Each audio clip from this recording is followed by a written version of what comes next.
How to tag someone in a Facebook photo. In this quick tutorial, I'll show you how to tag people in a Facebook picture using the latest Facebook app. First, open the Facebook app and tap on Photo at the top of your feed. Then select the photo you want to upload.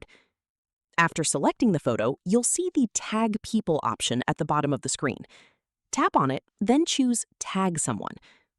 Now, search for the person you want to tag and select their profile from the list.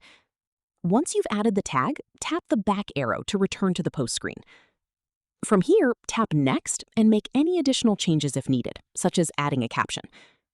When everything is ready, tap Post to upload your photo.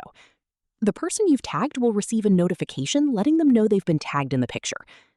And that's it. That's how to tag someone in a Facebook photo quickly and easily. If you found this tutorial helpful, be sure to like the video and subscribe for more Facebook tips, social media tutorials, and step-by-step tech guides.